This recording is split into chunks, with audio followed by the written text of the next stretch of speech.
पुणे तिथे काय होणे, खरात बाबा झाला, त्याच्यानंतर मिश्रा बाबा झाला पुण्यात, आणि आता एक नवीनच बाबा जो आहे तो सध्या आलाय. तुम्ही माझ्या मागं किंवा आता स्क्रीनवर पाहू शकता. पुण्यात सध्या एका बाबाचा व्हिडिओ सोशल मीडियावर मोठ्या प्रमाणात फिरतोय. भक्तांची गर्दी, बाबाच्या पायावर डोकं ठेवणारे लोक, पाय धुवून ते पाणी पिणारे भक्त, ते दूध पिणारे भक्त, आणि या सगळ्यांभोवती तयार झालेलं एक वेगळंच वातावरण. हे सगळं पाहिल्यानंतर एक प्रश्न नक्की पडतो, श्रद्धा नेमकी कुठं संपते आणि अंधश्रद्धा कुठून सुरू होते? आज आपण कोणाच्याही श्रद्धेची खिल्ली उडवण्यासाठी हा विषय घेतलेला नाहीये, पण आपल्याकडे असलेले काही व्हिडिओ तुम्हाला मात्र ते दाखवून काही साधे प्रश्न नक्कीच विचारणार आहे. कारण व्हिडिओ समोर असताना प्रश्न विचारण्याचा अधिकार मात्र प्रत्येकाला आहे. सुरुवातीला हाच व्हिडिओ बघा. इथे तुम्हाला एक व्यक्ती धार्मिक वेशात एका खुर्चीत बसलेली दिसते आणि आजूबाजूला भक्तांचा जमाव आहे. काही भक्त त्याच्यासमोर नतमस्तक होत आहेत, काही जण त्याच्या पायाशी बसलेले दिसत आहेत. आणि आता पुढचा भाग नीट बघा. त्याच्या पायांवर पाणी आणि दूध ओतलं जातंय आणि ते पाणी, ते दूध भक्त किळस येईल अशा प्रकारे पितात. हा व्हिडिओ आम्ही तयार केलेला नाहीये, सोशल मीडियावर उपलब्ध असलेला आणि आमच्याकडे आलेला व्हिडिओ आहे. त्यामुळे तुम्ही स्वतः ठरवा की या दृश्याकडे श्रद्धा म्हणून पाहायचं की यावर प्रश्न उपस्थित करायचा. ज्या लोकांनी या व्हिडिओवर कमेंट केल्यात किंवा लोकांच्या माहितीप्रमाणे या व्यक्तीचं नाव उमेश पप्पा तांगुळे असल्याचं समोर येत आहे आणि पुण्यातल्या वारजे माळवाडी परिसराशी त्याचा संबंधही असल्याचं बोललं जातं. सोशल मीडियावर त्याच्या नावानं मोठ्या प्रमाणात व्हिडिओ फिरताना दिसत आहेत. त्यामध्ये धार्मिक वातावरण, प्रवचनासारखी भाषणं, भक्तांची गर्दी आणि बाबांभोवती असलेला मोठा अनुयायी वर्ग दिसतोय. आता इथे एक गोष्ट स्पष्ट करूया. एखाद्या व्यक्तीनं धार्मिक कपडे घातले, देवासमोर बसलं किंवा अध्यात्मावर बोललं म्हणून तो चुकीचा आहे असं आम्ही म्हणत नाही. प्रश्न आहे तो त्यानंतर भक्तांकडून नेमकं काय करून घेतलं जातंय याचा. कारण एक दुसरा व्हिडिओ आहे तोही बघा. इथं हा बाबा जो आहे, एका जी महिला आहे त्या महिलेला काहीतरी डोक्याला त्याच्या लावतो, त्याची आरती ओवाळल्यासारखं करतो आणि ती पण तिच्या अंगात आल्यासारखं करते. अंगात येणं वगैरे हा प्रकार विज्ञानही मानत नाहीये. एखादा मानसिक आजार असेल तर ते वागणं वेगळं असतं आणि हे असं या बाबांच्या जवळ जे लोक वागतात ते वागणं वेगळं. आपण बाकी व्हिडिओमध्ये पाहिलं की भक्त बाबांच्या पायाशी बसलेले दिसतात, पूजा करतात. सोशल मीडियावर या दृश्यांना मोठ्या प्रमाणात प्रतिसाद मिळतो. याच ठिकाणी आपल्याला एक महत्त्वाचा प्रश्न विचारायचा आहे. भक्तीमध्ये नम्रता असते, श्रद्धेमध्ये विश्वास असतो, पण एखाद्या माणसाला स्वतःच्या पायांची पूजा करून घ्यावीशी वाटते.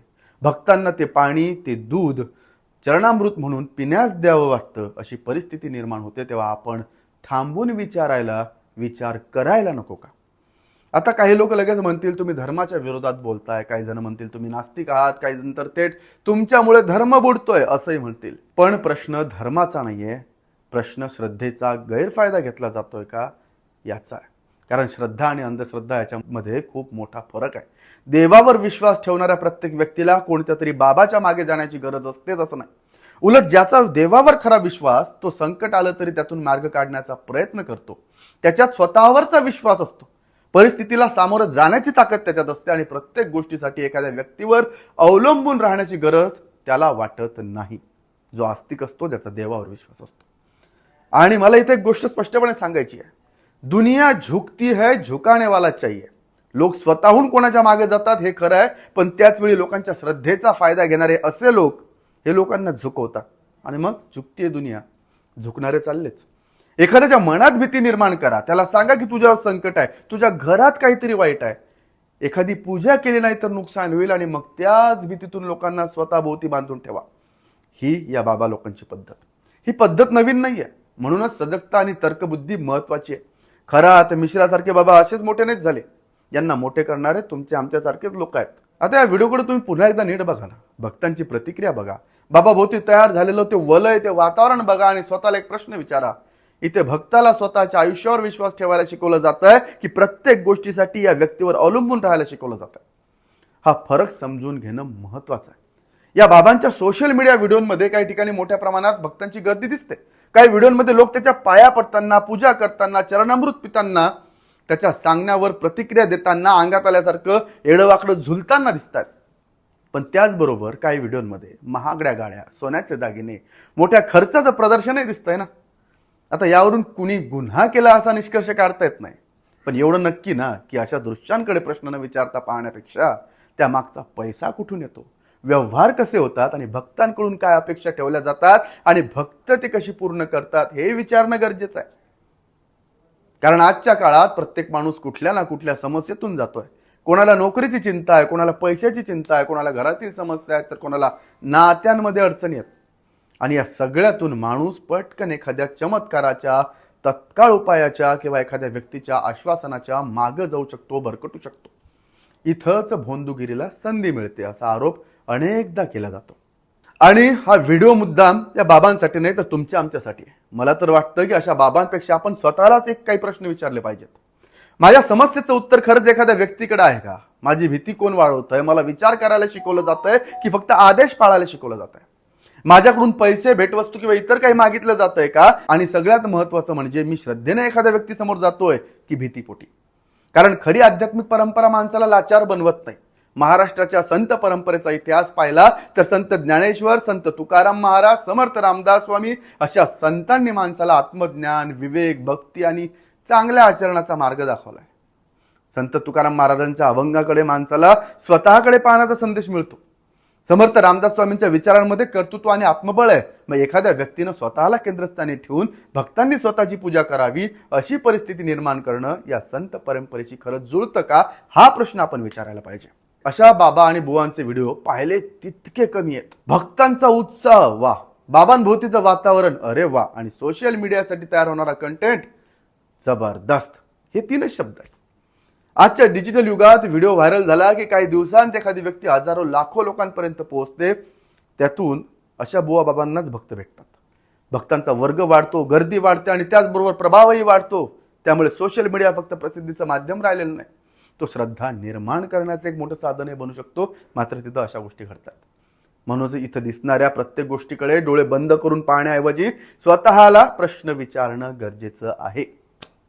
आणि हो, मला माहिती आहे हा विषय बोलल्यानंतर काही लोक आरोपही करतील, तुम्ही हिंदू धर्माच्या विरोधात आहात, तुम्ही नास्तिक आहात, तुम्हाला संतांची माहिती नाही, म्हटलंही जाईल. पण माझा प्रश्न धर्माला नाही आहे, माझा प्रश्न त्या प्रत्येक व्यक्तीला आहे जी दुसऱ्याच्या श्रद्धेचा फायदा घेऊन स्वतःला मोठं बनवते. श्रद्धा ठेवणं चुकीचं नाही, पण श्रद्धेच्या नावाखाली विवेक सोडणं नक्कीच धक्कादायक आहे, धोकादायक आहे. अंधश्रद्धा निर्मूलनाची चळवळ महाराष्ट्रात का उभी राहिली याचाही आपण विचार केला पाहिजे. डॉक्टर नरेंद्र दाभोलकर असतील, श्याम मानव असतील यांच्यासारख्या व्यक्तींनी प्रश्न विचारण्याची, त्याचबरोबर तथ्य तपासण्याची आणि वैज्ञानिक दृष्टिकोन ठेवण्याची गरज सांगितली आहे. त्यांच्याशी प्रत्येक मुद्द्यावर सहमत असणं गरजेचं नाहीये, आवश्यक नाहीये. पण हे खरं आहे का, हा प्रश्न विचारण्याची सवय समाजानं सोडू नये ना, हे तर मात्र नक्की आहे. म्हणून पुन्हा एकदा हा व्हिडिओ बघा. तुम्ही असे कोणाचे पाय धुवून हे असं किळसवानं दूध पाणी पिऊ नका. पूजा करायची देवाची करा, मनानं करा, स्वतःची करा, संतांची करा. हे सगळं तुमच्या डोळ्यांसमोर चाललंय. आता निर्णय तुमचा आहे. हा एक अध्यात्माचा भाग आहे असं तुम्हाला वाटतंय का, की इथे काहीतरी चुकीचं घडतंय असं तरी निदान किमान वाटतंय? प्रश्न विचारणं म्हणजे धर्माचा अपमान होतो का? उलट चुकीचं काय असेल तर त्याला थांबवण्यासाठी प्रश्न विचारणं हीच सजग नागरिकाची जबाबदारी नाहीये का? आणि शेवटी एकच गोष्ट, पुण्यात किंवा महाराष्ट्रात किंवा देशात कोणताही बाबा, महाराज किंवा धार्मिक व्यक्ती चुकीचं काय करत असेल, लोकांची फसवणूक करत असेल, भीती दाखवत असेल किंवा कायद्याचं उल्लंघन करत असेल तर त्याची चौकशी मात्र व्हायलाच पाहिजे. पण त्याचबरोबर पुरावा नसताना कोणालाही गुन्हेगार ठरवणंही योग्य नाही आहे. त्यामुळे या प्रकरणात उपलब्ध व्हिडिओ, आर्थिक व्यवहार, भक्तांचे अनुभव आणि संबंधित व्यक्तींची बाजू याची निष्पक्ष तपासणी होणं गरजेचं आहे.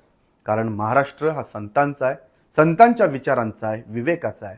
इथं श्रद्धेला जागा आहे, भक्तीला जागा आहे. पण त्या श्रद्धेच्या नावाखाली कोणाचं शोषण होऊ नये एवढी अपेक्षा नक्कीच ठेवता येते.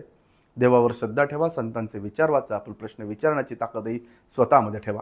कारण कुणीही कितीही मोठा दिसत असला तरी तुमची बुद्धी, तुमचा विवेक आणि तुमचा आत्मविश्वास त्याच्या पुढे गहाण ठेवण्याची गरज नाही आहे. आतापर्यंत महाराष्ट्रात मागच्या वर्षभरात 6 महिन्यात जे प्रकरण समोर आले त्या प्रकरणांसमोर मला नाही वाटत ही भाषा थोडी जास्त आक्रमक ठरेल म्हणून. पण तुम्हाला मात्र या सगळ्यांबद्दल काय वाटतं विचार न करता कमेंटमध्ये व्यक्त व्हा. व्हिडिओ पटला असेल तर नक्की लाईक करा, शेअर करा.